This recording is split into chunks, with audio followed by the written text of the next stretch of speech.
नमस्कार, स्वागत है आपका खबर एचपी में। तो आइए जानते हैं हिमाचल के हर छोटे बड़े शहर से जुड़े 30 फटाफट बड़ी खबरों को। इससे पहले यदि आप वीडियो को लाइक नहीं किए हैं तो लाइक कर दीजिए और चैनल में नए तो चैनल को सब्सक्राइब कर लीजिए। और आप वीडियो को कहां से देख रहे हैं कमेंट बॉक्स में हमें जरूर बताइए। अवैध निर्माण हटाने के आदेशों पर फिलहाल रोक, 10 दिन बाद केस की अगली सुनवाई, जाने पूरा मामला।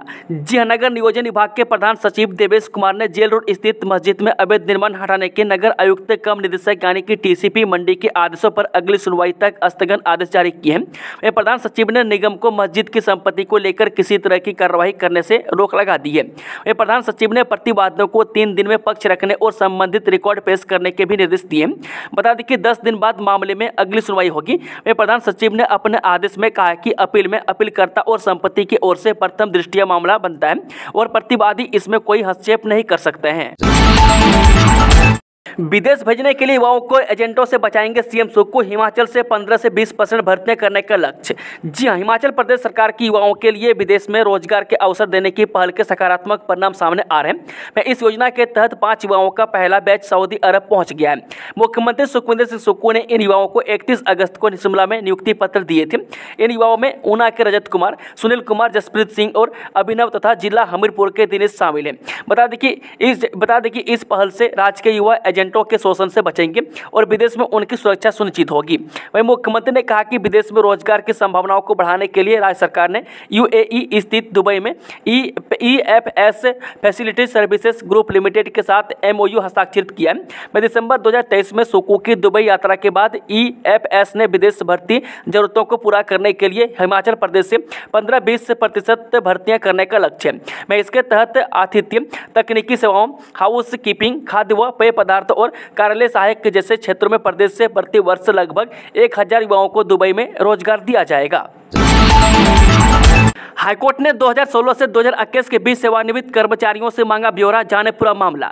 जी, हिमाचल प्रदेश हाईकोर्ट ने सोमवार को 2016 से 2021 के बीच विभिन्न विभागों से सेवानिवृत्त कर्मचारियों को अदालत में अपना ब्यौरा देने के आदेश दिए। राज्य उच्च न्यायालय ने 2016 से दिसंबर 2021 के बीच सेवानिवृत्त कर्मचारियों को बढ़े हुए संशोधित वेतनमान का लाभ देने के आदेश दिए थे। इस आदेश के खिलाफ सरकार ने हाईकोर्ट में पुनर्विचार याचिका दायर की। बता दें कि यह सभी याचिकाकर्ता 2016 से 2024 के बीच सेवानिवृत्त हुए थे। 2016 से 2021 तक प्रदेश में करीबी 5000 कर्मचारी सेवानिवृत्त हुए थे। इन्हें अभी तक संशोधित वेतनमान का लाभ नहीं मिला है। हालांकि 2022 के बाद सभी रिटायर कर्मचारियों को ये लाभ दे दिए गए हैं। पंजाब की कृषि मंडियों में हिमाचल के धान खरीद पर रोक, अब नालागढ़ व मलपुर में ही होगी बिक्री। जी, हिमाचल के किसानों का धान पंजाब की मंडियों में लेना बंद कर दिया है। पिछले 2 साल से यहां के किसान चोरी छिपे पंजाब किसानों की जमीन की फर्द के नाम पर धान बेच देते हैं। इस बार पंजाब की मंडियों में हिमाचल के किसानों का धान नहीं लिया जा रहा। बता दें कि इस बार हिमाचल में नालागढ़ व मलपुर में खुले खरीद केंद्रों में ही सारा धान बिकेगा। उपभोक्ताओं के 12,37,000 हड़पने के आरोप में पोस्टमास्टर बर्खास्त, डाक विभाग चंबा ने की कार्रवाई। जी हां, उपभोक्ताओं की आरडी और बचत खाते के पैसे हड़पने के आरोप में दरेकड़ी के पोस्टमास्टर को बर्खास्त कर दिया गया। इससे पहले विभाग ने पोस्टमास्टर को लोगों के 12,37,000 रुपये हड़पने पर निलंबित कर दिया था। बता दें कि अब जांच पूरी होने के बाद पोस्टमास्टर पर लगे सारे आरोप सही निकलने पर डाक विभाग चंबा ने अपने स्तर पर उसे नौकरी से निकाल दिया। हालांकि विभाग ने पोस्टमास्टर पर केस भी कर दिया था और पुलिस को यह मामला सौंपा गया था। 13.79 किलोमीटर लंबे रोपवे का बनाने का रास्ता साफ है, एनडीबी ने दी अग्रिम टेंडर की मंजूरी। जी, हिमाचल प्रदेश की राजधानी शिमला में 1734 करोड़ 40 लाख की लागत से दुनिया का दूसरा सबसे 13.79 किलोमीटर लंबे रोपवे को बनाने का रास्ता साफ हो गया।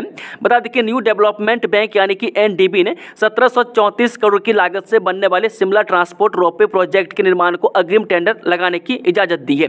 बता दें कि इससे अब शिमला रोपवे के निर्माण का रास्ता प्रशस्त हुआ है। यह जानकारी उप मुख्यमंत्री मुकेश अग्निहोत्री ने अपने सोशल मीडिया अकाउंट पर एक पोस्ट के जरिए दी।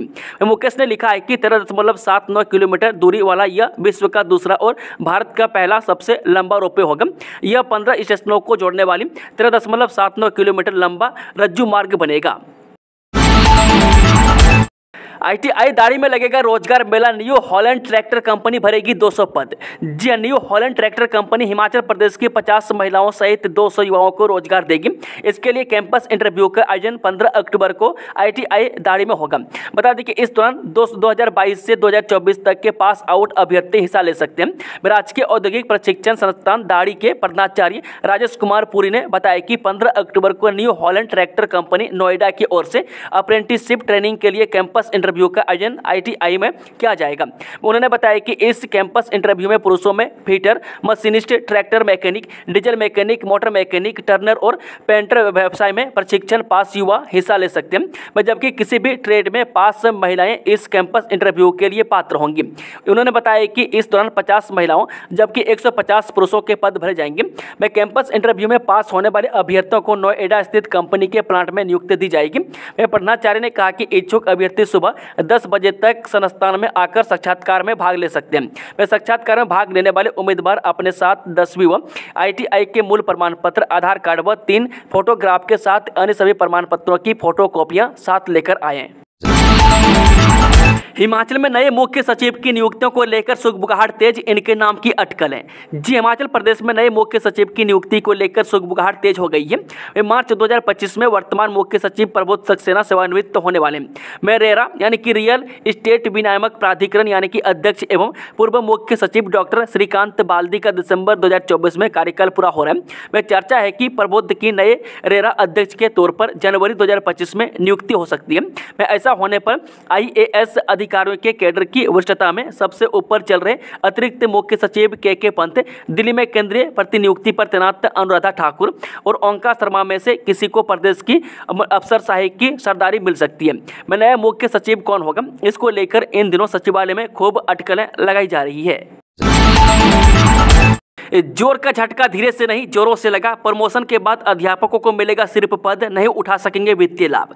जी हाँ, राज्य सरकार मुख्य अध्यापक व प्रवक्ता को पदोन्नत कर प्रधानाचार्य बनाएगी। इसके लिए विभागीय स्तर पर प्रक्रिया शुरू हो गई है। मैं इस बार भी नियमित पदोन्नति नहीं होगी, बता दें कि प्लेसमेंट होगी। मैं प्रधानाचार्य का पदनाम तो मिल जाएगा लेकिन वित्तीय लाभ नहीं मिलेगा। मैं वर्ष 2016 से लेकर 2023 तक इसी तर्ज पर पदोन्नतियां हुई है। बता दें कि सरकार इन पदोन्नतियों को नियमित करने की तैयारी में थी, लेकिन प्रक्रिया काफी लंबी है, इसलिए निर्णय लिया गया कि इस बार पुराने तरीके से ही प्रधानाचार्य पद पर नियुक्ति दी जाएगी। मैं शिक्षा विभाग ने इसका प्रस्ताव तैयार कर लिया है। मैं पदोन्नति के लिए पात्र मुख्य अध्यापक व प्रवक्ताओं की वार्षिक गोपनीय रिपोर्ट सहित अन्य दस्तावेजों को जांचा जा रहा है। 30 दिन में ज्वाइन करनी होगी ड्यूटी। जी, आबकारी और कराधान विभाग में नियुक्ति पाने वाले सभी 45 कर्मचारियों को आगामी 30 दिन में ड्यूटी ज्वाइन करनी होगी। इस अवधि के दौरान उन्हें अपना मेडिकल फिटनेस समेत शपथ पत्र विभाग ऑफिस में जमा करवाने होंगे। मैं आबकारी विभाग के राज्य आयुक्त यूनिस ने कहा कि तय समय में नियुक्ति पाने वाले कर्मचारियों को नौकरी का अवसर मिल पाएगा। उन्होंने कहा कि विभाग ने नियुक्त होने वाले सभी कर्मचारियों को इससे जुड़े आदेश दे दिए हैं। मैं आबकारी और कराधान विभाग में नियमित रूप से 20 कर्मचारियों को नियुक्ति मिली है। टीचर का मानदेय 8450 और चौकीदार का 10,630 रुपये, ये है शिक्षा विभाग का कारनामा। जी, हिमाचल में बेरोजगार सरकारी नौकरी की तलाश में है। वहीं सरकारी नौकरी पाने के लिए युवा खूब मेहनत भी करते हैं। शिक्षा विभाग की बात करें तो प्रदेश के कई स्कूलों में अध्यापकों के रिक्त पद हैं। मैं सरकार की ओर से स्कूलों में रिक्त पदों को भरने की बात बार बार कही जाती है, लेकिन भर्तियों में कोई ना कोई पैच फंस जाता है। वह बहरहाल इन दिनों शिक्षा विभाग का एक कारनामा खूब चर्चा में है और वह है चौकीदार का मानदेय, वो भी टीचर से अधिक है। शिमला में बनेगा दुनिया का दूसरा सबसे लंबा रोपवे, एनडीबी ने दी 1734 करोड़ के प्रोजेक्ट को मंजूरी। जी हां, प्रदेश की राजधानी शिमला में प्रस्तावित दुनिया के दूसरे सबसे लंबे रोपवे निर्माण के टेंडर जल्द होंगे। न्यू डेवलपमेंट बैंक यानी कि एनडीबी ने शिमला में 1734 करोड़ 40 लाख रुपए की लागत से बनने वाले इस रोपवे के निर्माण के अग्रिम टेंडर लगाने की अनुमति दे दी है। बता दें कि शिमला में प्रस्तावित इस रोपवे की लंबाई 13.79 किलोमीटर होगी। वह रोपवे तारा देवी से महली तक बनेगा। मैं शिमला में बनने वाला यह रोपवे अपने आप में एक आकर्षण होगा। मैं इसके बनने से शिमला में ट्रैफिक जाम से काफ़ी हद तक निजात मिलेगी। वही बता दें कि सनद रहे कि दुनिया का सबसे लंबा रोपवे बोलीविया में है। बोलीविया में रोपवे की लंबाई 32 किलोमीटर है। मैं डिप्टी सीएम मुकेश अग्निहोत्री ने अपने सोशल मीडिया अकाउंट पर रोपवे की अग्रिम टेंडर लगाने की अनुमति देने की बात साझा की है। पहले गालियों से शुरू होते थे कर्मचारी नेताओं के भाषण, तब भी नहीं लाया गया प्रिविलेज मोशन। जी हां, हिमाचल में फेस्टिवल सीजन में सरकारी कर्मचारियों और पेंशनर्स को दीपावली पर धन लक्ष्मी की कृपा होने वाली है। ये इसलिए कि सीएम सुखविंदर सिंह सुक्खू ने दशहरे से एक दिन पहले 11 अक्टूबर को सचिवालय में पत्रकार वार्ता में कर्मचारियों और पेंशनर्स को 4% डीए के साथ पेंडिंग मेडिकल बिलों के भुगतान का ऐलान किया था। वहीं कर्मचारियों और पेंशनर्स को सैलरी और पेंशन भी एडवांस में दीपावली से पहले 28 अक्टूबर को देने की घोषणा की थी। बता दें कि ऐसे में त्योहारी सीजन में कई सौगातें एक साथ मिलने पर लाखों कर्मचारी और पेंशनर्स खुश हैं। मैं इसी बीच कल यानी 15 अक्टूबर को हिमाचल प्रदेश सचिवालय सेवाएं कर्मचारी परिसंघ का जनरल हाउस होने जा रहा है। दिवाली से पहले सुक्खू सरकार ने दिया जल रक्षकों को तोहफा, बनाए गए पंप अटेंडेंट। जी हां, हिमाचल प्रदेश की सुक्खू सरकार ने दिवाली से पहले जल शक्ति विभाग में 12 साल का सेवाकाल पूरा कर चुके कर्मचारियों को तोहफा दिया है। प्रदेश सरकार ने 184 जल रक्षकों को अब पंप अटेंडेंट बनाया है। जल शक्ति विभाग ने अनुबंध अवधि पूरी किए जाने के बाद इन्हें पंप अटेंडेंट बनाने का फैसला लिया। ऐसे में अब 2 साल की अनुबंध अवधि पूरी करने के बाद ये सभी कर्मचारी विभाग में रेगुलर किए जाएंगे, जिससे इन्हें राज्य सरकार की ओर से तय वेतन और भत्तों का लाभ मिलेगा। बता दें कि इस तरह से इन कर्मचारियों की अब दिवाली रोशन होने वाली है। हिमाचल प्रदेश सरकार ने जल रक्षकों के लिए 12 साल की अनुबंध अवधि तय की है, जिन्हें 5400 रुपये मासिक मानदेय दिया जाता है। प्रदेश भर में 184 कर्मचारियों ने 12 साल की तय अवधि को पूरा कर लिया, इसलिए इन्हें पंप अटेंडेंट बनाया गया। प्रदेश में इस समय 6000 जल रक्षक अपनी सेवाएं दे रहे हैं। इन जल रक्षक को 60% भुगतान जल शक्ति विभाग के माध्यम से मिल रहा है, वहीं 40% भुगतान पंचायत करती है। हिमाचल प्रदेश में अब भी करीब 700 कर्मचारी ऐसे हैं जो इस अवधि को पूरा कर रहे हैं और इसी साल दिसंबर तक इनका 12 साल का कार्यकाल पूरा हो जाएगा। ऐसे में जल शक्ति विभाग को दिसंबर में इन कर्मचारियों को लेकर भी फैसला करना होगा। नेता प्रतिपक्ष जयराम ठाकुर बोले, जिस ईवीएम से मुख्यमंत्री बने उसी पर प्रश्न उठा रहे सुक्खू। जी हां, नेता प्रतिपक्ष जयराम ठाकुर ने कहा कि मुख्यमंत्री सुखविंदर सिंह सुक्खू जिस ईवीएम से चुनकर आए हैं उसी की ही विश्वसनीयता पर सवाल उठा रहे हैं। वे अपने आकाओं को खुश करने के लिए वे बेहद गैर जिम्मेदाराना और अलोकतांत्रिक बयान दे रहे हैं। जयराम ने कहा कि एक चुने हुए मुख्यमंत्री के लिए इससे शर्मनाक बयान नहीं हो सकता। मुख्यमंत्री लोकतंत्र, जन आदेश और जनमत का अपमान कर रहे हैं। अजोली गांव में भीषण हादसा, टोल नाके के केबिन में घुसी बेकाबू कार, 2 कर्मचारियों की मौत, 1 पीजीआई रेफर। नंगल से संतोषगढ़ की ओर जाने वाली मुख्य सड़क पर अजोली गांव में लगे टोल नाके पर सोमवार दोपहर कार की टक्कर से 2 टोल कर्मियों की मौत हो गई। एक टोल कर्मचारी गंभीर रूप से घायल हो गया, जिसे प्राथमिक उपचार देने के बाद पीजीआई रेफर कर दिया गया है। पुलिस ने कार चालक को गिरफ्तार कर लिया है। मामला दर्ज कर आगामी कार्रवाई तेज कर दी है। बता दें कि प्रत्यक्षदर्शी शुभम राणा के अनुसार नंगल की ओर से आ रही तेज रफ्तार कार टोल नाके पर बनाए केबिन में जा घुसी। इसमें टोल नाके के कर्मचारी दोपहर का खाना खा रहे थे। हादसा इतना भयानक था कि गाड़ी के साथ साथ टोल नाके पर बनाए गए केबिन के भी परकच्चे उड़ गए। इस दौरान स्थानीय लोग इकट्ठा हो गए और उन्होंने आनंद फानन में घायल लोगों को साथ लगते निजी अस्पताल में पहुंचाया। इस दौरान एक कर्मी ने मुख्य मार्ग पर ही दम तोड़ दिया, जबकि दूसरे की अस्पताल पहुंचते ही मौत हो गई। कुल्लू जयपुर हवाई सेवा शुरू, एलायंस एयर के विमान का वाटर कैनन से स्वागत। जी हां, अंतर्राष्ट्रीय कुल्लू दशहरा के एन मौके पर भुंतर के लिए पिंक सिटी जयपुर से नई हवाई सेवा शुरू हुई है। सोमवार को जयपुर से उड़ान भरकर आए एलायंस एयर के ATR 72 जहाज का भुंतर हवाई अड्डे में वाटर कैनन से स्वागत किया गया। पहले ही दिन हवाई जहाज पैक होकर आया है। उड़ान सेवा शुरू होने से पर्यटन को भी पंख लगेंगे। पर्यटन कारोबारियों में भी खुशी की लहर है। बता दें कि क्षेत्रीय संपर्क योजना के तहत यात्री मात्र 25 रुपये में एलायंस एयर के जहाज में सफर कर सकेंगे। हफ्ते में यह सेवा जयपुर के लिए सोमवार और बुधवार को सुबह 10:35 पर संचालित होगी। 28 अक्टूबर के बाद यह फ्लाइट सप्ताह में 3 दिन मंगलवार, वीरवार और शनिवार को संचालित होगी। हवाई सेवा आरंभ होने पर कुल्लू मनाली हवाई अड्डे के निदेशक सिद्धार्थ कदम ने एयरलाइन कर्मचारियों, CISF और यात्रियों की उपस्थिति में केक काटा।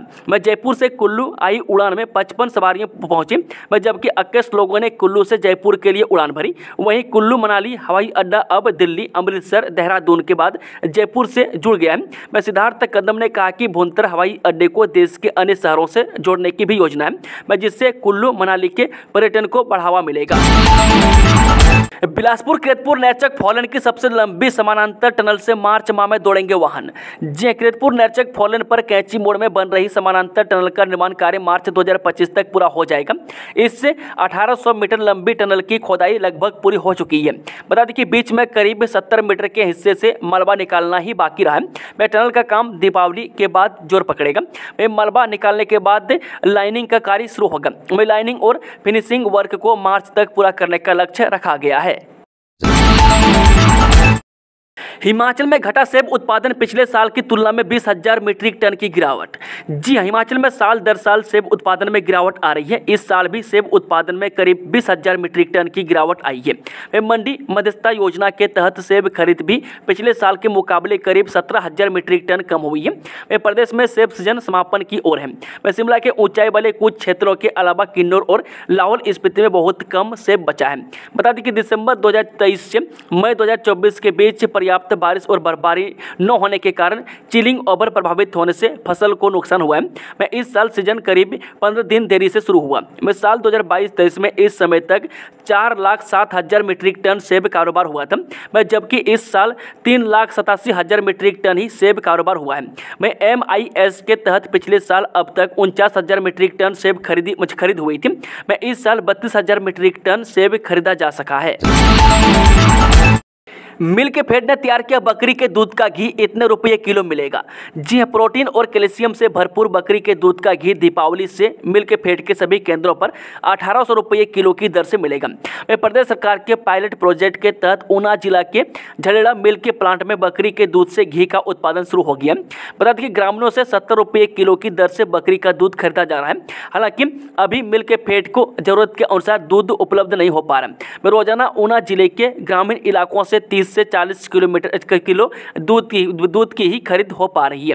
बता दें कि अब तक 200 किलो घी बनकर तैयार हो चुका है। इसे अलग अलग पैकिंग में विक्रय केंद्रों में भेजा जा रहा है। 200 ग्राम का डिब्बा 360 रुपये में मिल रहा है। फिलहाल अभी तक इसकी बिक्री नहीं हुई है, लेकिन विक्रय केंद्रों पर उपलब्ध करवा दिया गया। प्रथम चरण में अच्छा रिस्पॉन्स आने के बाद मिल्क फेड पायलट प्रोजेक्ट के तहत पूरे प्रदेश में बकरी के दूध का घी तैयार करेगा। प्रदेश सरकार ने पहली बार हिमाचल के 5 युवाओं को सऊदी अरब में दिलाया रोजगार। जी हां, सरकार ने पहली बार हिमाचल के 5 युवाओं को विदेश में रोजगार योजना के तहत सऊदी अरब में रोजगार दिलाया। ये युवा जमा 2 से लेकर IIT और मैकेनिकल इंजीनियरिंग पास है। श्रम एवं रोजगार विभाग की ओर से नौकरी पाने वाली रजत, सुनील, जसप्रीत, अभिनव ऊना जिला से, जबकि दिनेश हमीरपुर के हैं। मैं बता दें कि दुबई की EFS facilities services group limited के माध्यम से सऊदी अरब भेजे गए युवा heating, ventilation, air conditioning technician, mechanical, electrical और plumbing technician, waste water treatment incharge और हाउसकीपिंग अटेंडेंट के तौर पर सेवाएं देंगे।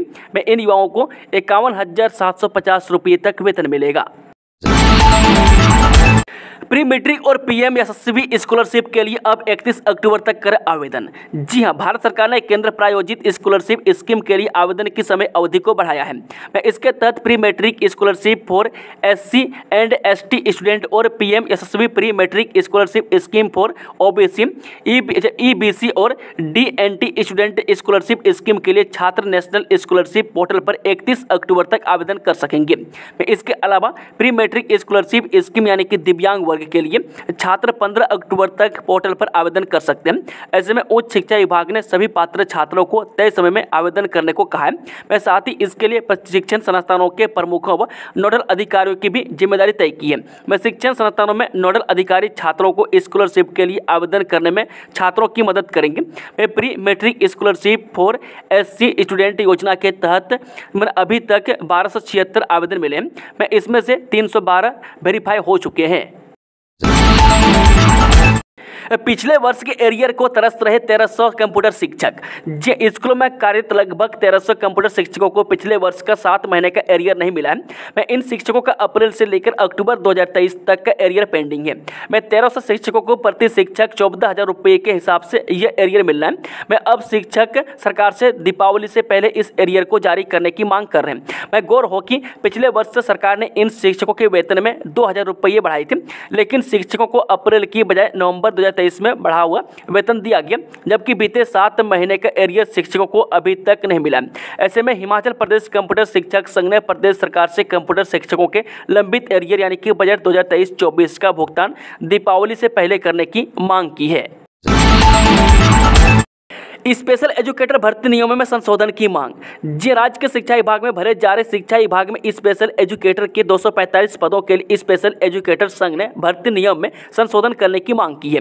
बता दें कि अपर प्राइमरी 6 से 12 कक्षाओं के लिए स्पेशल एजुकेटर की मांग है कि नए R&P रूल को उन पर लागू न किया जाए। मैं इसमें इन सर्विस शिक्षकों में कविता वर्मा, शैलजा, विवेकानंद, ब्रिजेश, रीना सहित अन्य शिक्षकों ने प्रदेश सरकार से डिमांड उठाई है कि 14 साल से स्कूलों में काम कर रहे इन शिक्षकों की भर्ती में प्राथमिकता दी जाए और इनके साथ पक्षपात न किया जाए। मैं इन नियमों में कहा गया है कि जिन अभ्यर्थियों के स्नातक में 50% अंक नहीं है तो उनके पोस्ट ग्रेजुएशन में 50% अंक होने चाहिए। हिमाचल प्रदेश विशेष संघ शिक्षक सरकार से अपील की है कि उनकी उचित मांगों को पूरा करें ताकि सभी अभ्यर्थी इस शिक्षक भर्ती प्रक्रिया में शामिल हो सके। मैं साथ ही यह भर्ती 50% बैच वाइज और 50% परीक्षा के माध्यम से करवाई जाए। मैं शिक्षा विभाग में इन भर्तियों के लिए भर्ती नियम नोटिफाई कर दिए। उनके माध्यम से प्राइमरी में 138 और अपर प्राइमरी में 107 पद भरे जाएंगे। यह भर्ती इस बार रेगुलर होगी। हालांकि भर्ती नियम में भविष्य के लिए कॉन्ट्रैक्ट का भी प्रावधान रखा गया है। हिमाचल की जनता को केंद्र से बड़ा झटका। जी हां, हिमाचल प्रदेश के सरकारी डिपो में अब अगले महीनों से दालें महंगी दरों पर मिलेगी। राज्य सरकार डिपो 3 दालें देती है, जिससे दाल चना महंगा होने वाला है। केंद्र सरकार ने एक योजना के तहत राज्यों को दाल चना सस्ती दरों पर दिया और करीब 8 महीने से यह योजना चल रही थी, मगर अब केंद्र सरकार ने अपनी योजना को बंद कर दिया। ऐसे में अब दालों के मूल्यों पर असर पड़ेगा और दाल चना जो यहाँ पर गरीबी रेखा से नीचे यानी कि BPL परिवारों को 38 रुपये प्रति किलो में मिल रहा था, वह महंगा हो जाएगा। इसके साथ APL को दाल चना 48 रुपये प्रति किलो दिया जा रहा है, जिसके दाम भी बढ़ जाएंगे। मैं अभी राज्य का सिविल सप्लाई कॉर्पोरेशन केंद्र सरकार से नई दरों पर दालें आने का इंतजार कर रहा है। मैं इस महीने वर्तमान दरों पर ही दालें दी जाएंगी, लेकिन अगले महीने से नए रेट पर दाल मिलेगी। UN अफेयर्स की IPU स्टैंडिंग कमेटी के सदस्य बने अनुराग ठाकुर। जी, पूर्व केंद्रीय मंत्री व हमीरपुर लोकसभा क्षेत्र से सांसद अनुराग सिंह ठाकुर 12 से 18 अक्टूबर तक IPU यानी कि इंटर पार्लियामेंट्री यूनियन की विभिन्न बैठकों में भारत का प्रतिनिधित्व करने के लिए स्विट्जरलैंड के जेनेवा की यात्रा पर है। बता दें कि IPU दुनिया भर के विभिन्न देशों के सांसदों का वैश्विक संगठन है, जिसका प्राथमिक उद्देश्य अपने सदस्यों के बीच लोकतांत्रिक शासन, अंतर्राष्ट्रीय महत्व के मुद्दों पर सांसदों के बीच मित्रता, समझ और सहयोग स्थापित करके मंत्रियों, राजदूतों और अन्य राज्य अधिकारियों द्वारा अंतर सरकारी स्तर पर संचालित अंतर्राष्ट्रीय संबंधों को पूरक बनाना है।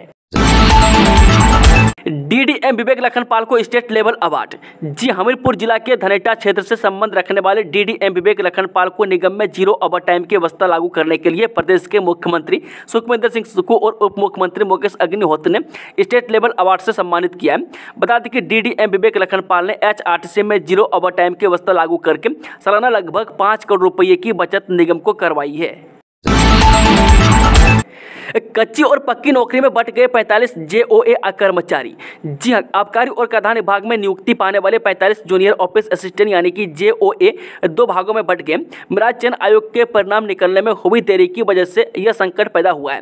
दरअसल आबकारी और कराधान विभाग में जूनियर ऑफिस असिस्टेंट को लेकर अलग अलग भर्तियां आयोजित की गई थी, लेकिन आयोग में भ्रष्टाचार के मामले उजागर होने के बाद भर्ती के परिणाम फंस गए। अब इन दोनों भर्तियों का परिणाम एक साथ सामने आया है और इस परिणाम की वजह से नियुक्ति हासिल करने वाले कर्मचारियों में विरोधाभास की स्थिति बन गई है। आबकारी विभाग ने 9 अक्टूबर को दोनों भर्तियों के परिणाम सार्वजनिक किए और इन्हें अपनी वेबसाइट पर भी डाल दिए। दोनों भर्तियों की नियम और शर्तें अलग अलग हैं। परिणाम में खास बात यह है कि 20 कर्मचारी नियमित रूप से भर्ती हुए हैं। बता दें कि इन सभी कर्मचारियों को अब प्रोविजनल आधार पर 2 साल की अवधि काटनी होगी और इसके बाद यह नियमित हो जाएंगे, जबकि 25 कर्मचारी अनुबंध के आधार पर भर्ती किए गए। बता दें कि इन कर्मचारियों को ड्यूटी ज्वाइन करने के समय 12,630 रुपये मासिक वेतन का भुगतान किया जाएगा और उनके अनुबंध की अवधि 1 साल तक रहेगी। शर्तों में यह भी बताया गया है कि अनुबंध की अवधि के दौरान सेवा शर्तों को पूरा न करने के लिए कर्मचारी को नौकरी से हटाया भी जा सकता है। ऑफिस में नहीं, प्रदेश के स्कूलों में ही तैनात हो अवार्डी टीचर। जी हां, पुरस्कृत शिक्षक मंच के प्रदेश अध्यक्ष वीरेंद्र कुमार ने प्रदेश सरकार से अपील की है कि स्कूल से बाहर जिला अथवा राज्य स्तरीय कार्यालय में नियुक्त राज्य और राष्ट्रीय शिक्षक पुरस्कार सम्मानित शिक्षकों को केवल पाठशालाओं में नियुक्त किया जाए, ताकि ऐसे शिक्षकों के अनुभवों का लाभ स्कूलों में शिक्षा प्राप्त कर रहे विद्यार्थियों को मिल सके। कुछ पुरस्कृत शिक्षकों को शिक्षा उपनिदेशक के कार्यालयों में प्रतिनियुक्ति किया गया। शिक्षण में उत्कृष्ट कार्य करने वाले शिक्षकों को सरकार द्वारा प्रतिवर्ष राष्ट्रीय व राज्य शिक्षक पुरस्कार से नवाजा जाता है। वर्तमान में प्रदेश भर में मात्र 11 राष्ट्रीय शिक्षक पुरस्कार प्राप्त अध्यापक तथा लगभग 113 राज्य शिक्षक पुरस्कार प्राप्त अध्यापक कार्यरत हैं।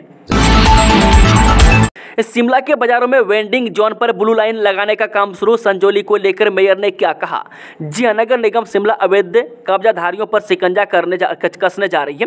नगर निगम शिमला ने बाजारों में वेंडिंग जोन पर ब्लू लाइन से मार्किंग करने का काम शुरू कर दिया है। बता दें कि पहले चरण में CTO चौक से लोअर बाजार के मध्य हिस्से तक ब्लू लाइन से मार्किंग की जा रही है। पहले चरण में 51 दुकानों की मार्किंग का काम पूरा हुआ है। आने वाले दिनों में पूरे बाजार में मार्किंग का यह काम पूरा होगा। ब्लू लाइन से मार्किंग के बाद सिर्फ चिन्हित स्थानों पर ही वेंडर अपना सामान बेच सकेंगे। अवैध कब्जाधारियों पर नगर निगम शिमला कार्रवाई अमल में लाएगा। दोस्तों, खबरों का सिलसिला समाप्त होता है। अगर खबरें पसंद आई तो वीडियो को लाइक, शेयर, चैनल को सब्सक्राइब जरूर कर लें और कमेंट बॉक्स में कमेंट करके बताएं कि आप न्यूज़ को किस जिले और पंचायत से देख रहे हैं। Thank you, all the best. जय हिंद, जय हिमाचल। खुश रहें, मस्त रहें, सुप्रभात।